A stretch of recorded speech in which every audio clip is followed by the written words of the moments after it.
selamat pagi. Saya Naila Jihan. Di sini saya sedang bersama teman-teman dari kelompok 2 yang beranggotakan Alivia, Berlian, Mita, dan juga Salsa. Oke, di sini kami sedang berada di Galeri Lurik Sentir untuk menyelesaikan tugas dari Pak Danar mengenai manajemen kewirausahaan. Penasaran untuk kelanjutannya? Tetap ikutin kita terus ya. Let's go! Jiwaku tenggelam di dasar rumput.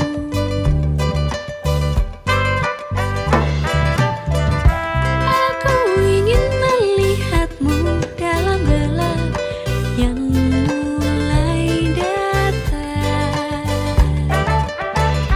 Aku ingin menyelamimu dalam risau yang sering datang.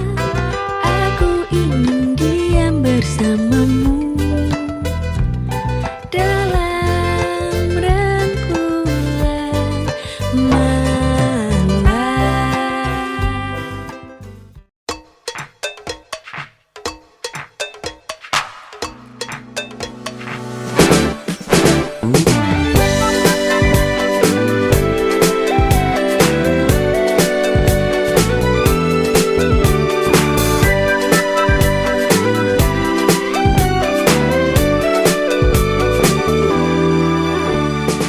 Tante, ini kayaknya bahannya ada yang beda gitu. Pakai garis-garis lurik sepertinya ya.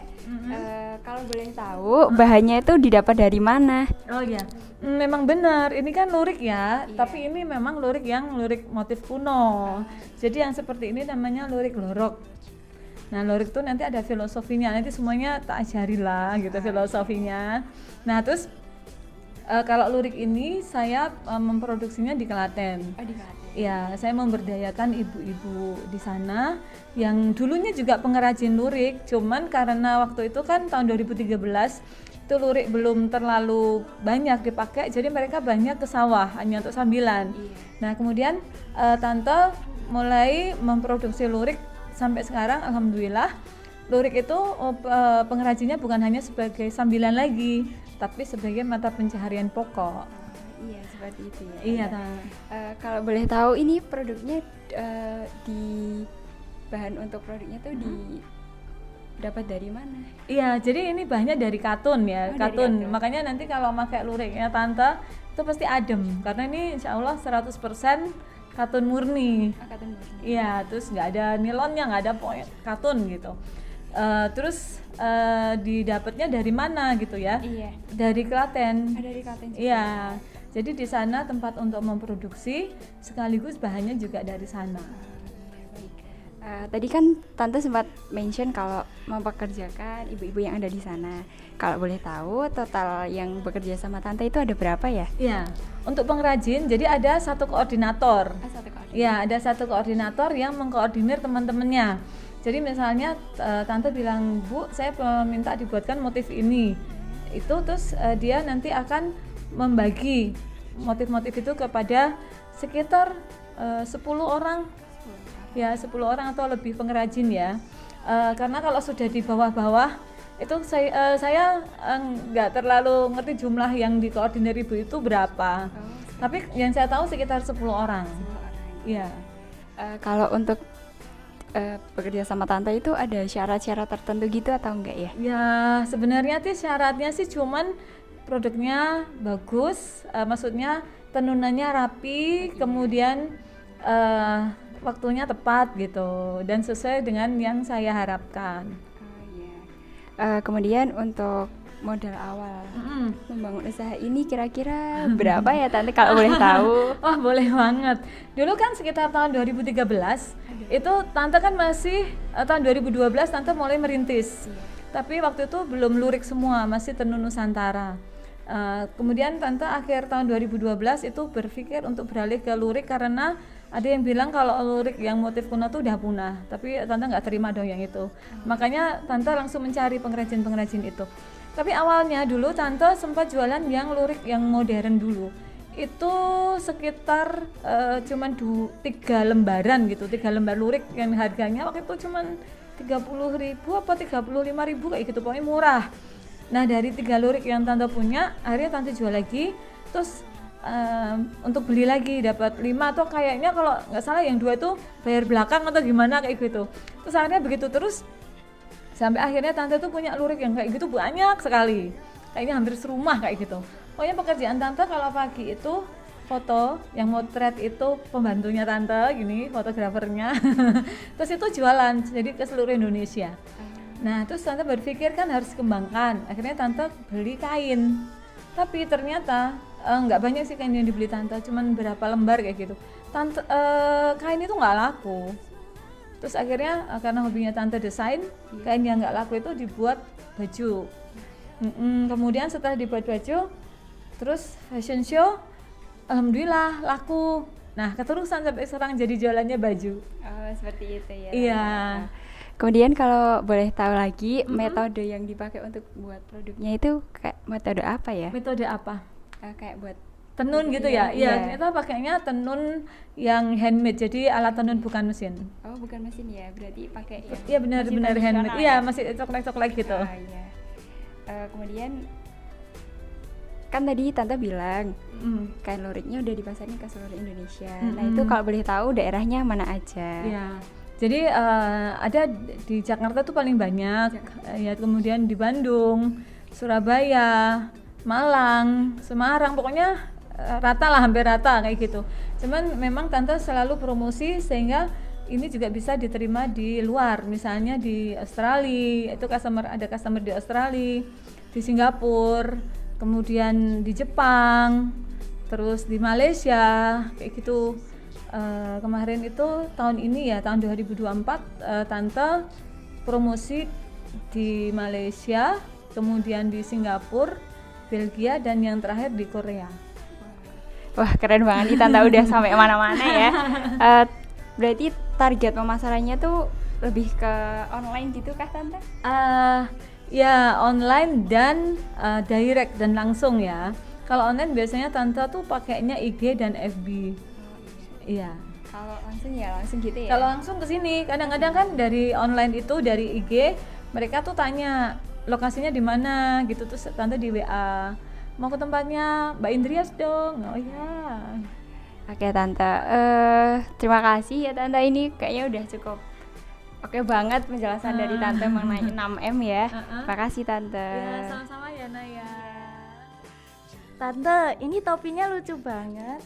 Kira-kira kelebihan produk tante daripada yang lain itu apa ya? Yang pertama pasti lucu ya.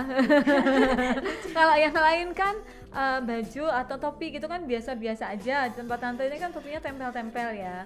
Terus kita lihat produk ini misalnya nih ya Mit ya, baju ini berbeda dengan baju yang lain. Jadi kalau ada yang bilang ini apa ethnic style, atau mungkin ada yang bilang ini baju gembel yang keren banget gitu.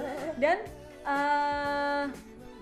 satu baju itu biasanya atau satu desain itu tante bikinnya hanya satu, paling banyak itu 2 ataupun 3 gitu, jadi nggak dalam jumlah banyak untuk satu model. Kemudian untuk jahitannya itu memang beda. Kalau yang lain itu kan halus di luar kan, kalau tante halus di dalam, amburadul di luar. Jadi ada punya ciri khas sendiri. Iya benar, ada ciri khas sendiri, dan kainnya juga nyaman kayak gitu, adem kayak gitu. Sama ini tante, kan setiap usaha kan pasti ada faktor yang menghambat. Dari usaha tante itu faktor yang menghambat itu apa aja? Iya, tante ini kesulitan cari tenaga admin loh. Admin untuk medsos ya, untuk medsos, untuk YouTube, untuk website kayak gitu. Jadi itu yang tante tuh gregetan. Di mana sih saya dapat kayak gitu. Biasanya anaknya tante yang ini yang ngoperasiin, yang buatin konten atau apa. Tapi dengan begitu tante dipaksa harus bisa bikin konten sendiri kan. Cuma kadang-kadang nggak ada waktu untuk upload gitu-gitu. Itu yang jadi hambatan. Sama ini tante, aku mau tanya lagi, potensi apa yang dimiliki target pasar tante itu apa aja? Oke. Potensi atau peluang yang dimiliki target pasar tante. Oke. Jadi gini, kan untuk baju-baju etnik itu kan banyak ada juga yang seneng ya. Jadi targetnya tante ya orang-orang yang seneng baju-baju etnik itu. Gitu tante. Uh-uh. Terus kan setiap usaha pasti ada ancaman dari luar juga tante. Ada tren pasar yang dapat menyebabkan kerugian pada usaha tante nggak kira-kira?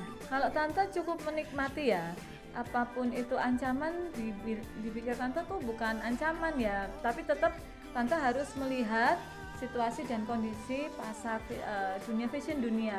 Jadi tante selalu mengikuti perkembangan fashion untuk update kayak gitu. Dan alhamdulillah itu desain-desainnya tante itu selalu ada lagi yang baru begitu. Oh gitu tante. Iya. Ya jadi makasih ya tante atas informasinya. Tan, ini bajunya bagus banget Tan. Harganya berapa ya Tan? Aku tertarik nih mau beli. Ya ini cocok banget buat kamu. Iya. Ini murah, ini cuma 1,3 juta aja. Waduh, lumayan juga ya Tan harganya. Enggak lah, ini murah karena ini kan handmade kan, bayangin. Oh, iya. Kalau nenun itu kan lama kan. Iya sih. Terus produknya selain ini Tan, ada apa aja ya Tan? di Ya, sini? jadi ada yang untuk anak muda nih, ada crop top. Kan sekarang lagi ngehit iya. kan crop Iya. top itu. Terus kemudian terserah penggunaannya. Misalnya mau ke pesta, boleh ada baju pesta. iya. Kalau mau seminar atau mau kerja, mau apa, di sini semuanya tersedia. Oh. Mm-mm. Terus kalau produk unggulan sama paling larisnya itu ada apa Tan? Produk unggulan, semua produk ini unggulan. Iya. Kalau yang paling laris untuk anak-anak muda itu rata-rata crop top ya. Oh. Ya, untuk mahasiswi, anak-anak SMA kayak gitu crop top. Terus kalau misalnya ini juga dress yang asimetris kayak gitu juga lumayan. Oh, gitu. Terus tadi kan aku denger nih Tan kalau pakaian-pakaian Tante ini udah sampai ke mancanegara. Nah, harga jual rata-rata di mancanegara itu sekitar berapa ya Tan? Kalau di sana sekitar 1 juta. Kalau untuk yang scarf aja itu 1 jutaan kayak gitu. Kalau untuk baju kayak gini kan ditambah dengan ongkos kirim, pajak dan lain-lain kan. Itu di sana sekitar 1,9 juta kayak gitu. Kalau di sini ya sekitar tadi ya 1,3 gitu. Iya, kan ada ongkos kirimnya kan ke sana kan lumayan kan. Ini bagus-bagus ya Tante motifnya. Unik. Ini namanya dribble ini. Dapetin bahannya susah gitu nggak Tante kalau yang ini? Kalau ini kan memang lurik yang motif kuno kan, jadi zaman dulu udah ada, jadi tante tinggal replika aja, bikin lagi, ditenun lagi. Untuk promosiin kayak lurik gitu susah nggak Tante? Ya. Kayak kan nggak semua peminatnya banyak gitu Tante. Jadi untuk promosi itu apa ya? Kalau kita suka itu yang susah-susah tuh jadi gak gampang gitu loh Berlian. Jadi untuk promosi tante melalui ini pemotretan gitu, kemudian fashion show, terus kita juga nanti setelah itu kita bikin video untuk di sosmed kayak IG, FB dan yang lain-lain, terus YouTube kayak gitu. Untuk mengisi katalognya gitu ya Tante.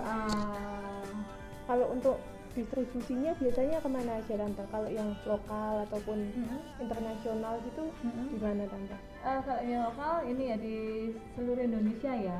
Kalau yang internasional tuh ada di Singapura, Jepang, Australia yang paling dekat sama negara kita, terus di Korea, Belgia, terus Malaysia, kayak gitu. Terus di ini juga di Belanda. Oh iya, jadi banyak banget ya Tante peminatnya gitu.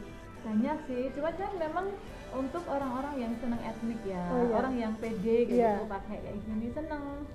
Karena memang ternyata tuh ada orang itu yang pede kalau pakai baju yang tidak jelas kayak gini. Apa Oh, ya yang maksudnya unik. baju-baju unik kayak gitu ya. Oh, iya. Terus mereka tuh malah jadi nggak pede kalau pakai baju-baju yang standar kayak gitu. Nah, pangsa pasarnya tante itu orang-orang yang seneng pakai baju-baju unik dan etnik. Ya kayak lebih pede gitu ya Tante. Gitu. Oke Tante, ini aku mau tanya untuk pengeluaran produk barunya itu setiap bulan sekali atau kapan? Iya, jadi untuk produk baru itu tante biasanya bikin setiap hari ada produk baru gitu. Setiap hari. Ya, apalagi kalau misalkan ada pesanan customer, jadi customer tuh kan beda-beda modelnya ya. Jadi itu mesti produk baru lagi. Oh iya, kalau untuk target konsumennya tuh untuk konsumennya seperti apa? Ya, untuk semua konsumen Kalangan. baik itu ya baik itu cowok, cewek, usianya segala macam usia gitu. Oh iya, terima kasih Kak.